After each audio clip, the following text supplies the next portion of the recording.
दोस्तों नमस्कार, एक बार फिर से एक नए वीडियो में आप सभी का स्वागत है। दोस्तों मैं एक वीडियो बनाया था, उस वीडियो में यही बोला था कि काजल राघवानी भले ही खेसारी लाल यादव से दोस्ती कर ली है, लेकिन आज भी काजल राघवानी खेसारी लाल यादव के प्रति नफरत दिखाती है। आज की इस वीडियो में मैं यही साबित करने वाला हूँ।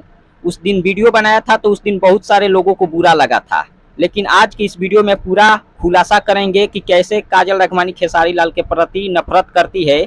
आज की इस वीडियो में पूरा बताएंगे, लेकिन उससे पहले आप सभी से एक छोटा सा अपील है कि अगर आप हमारे चैनल पर पहली बार आए हैं तो चैनल को सब्सक्राइब करके बेल आइकन को दबा दीजिएगा, और खेसारी लाल का फैन है तो वीडियो को लाइक करके जरूर जाइएगा। चलिए शुरू करते हैं बिना देरी के।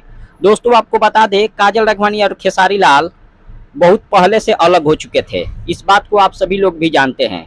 लेकिन जिस दिन पवन सिंह और खेसारी लाल यादव मिले, उसी दिन काजल राघवानी और खेसारी लाल यादव का भी मिलान हुआ। बहुत सारे लोग ये समझ लिए थे कि काजल राघवानी खेसारी लाल यादव से फिर से दोस्ती कर ली है, अब कोई झगड़ा नहीं होगा, अब एक साथ फिल्म आएगा। लेकिन ऐसा नहीं हुआ। आज भी खेसारी लाल से काजल राघवानी नफरत करती है। कैसे करती है आपको बता दूं, खेसारी लाल यादव का बहुत सारा गाना आता है, नया नया या पुराना गाना भी बहुत सारा है, उस पर काजल राघवानी एक बार भी रील नहीं बनाती है। वही पवन सिंह का जो भी नया गाना आता है या पुराना गाना पर भी काजल राघवानी बहुत बार रील बनाती है। और ये सब देखकर यही लगता है कि काजल राघवानी आज भी खेसारी लाल को सपोर्ट नहीं करती है, आज भी खेसारी लाल से नफरत करती है। फिलहाल इसके बारे में ज़्यादा कुछ नहीं बोलेंगे, आप लोग काजल राघवानी के आईडी पर ही जाकर देख लीजिएगा। मिलते हैं अगले वीडियो में, धन्यवाद।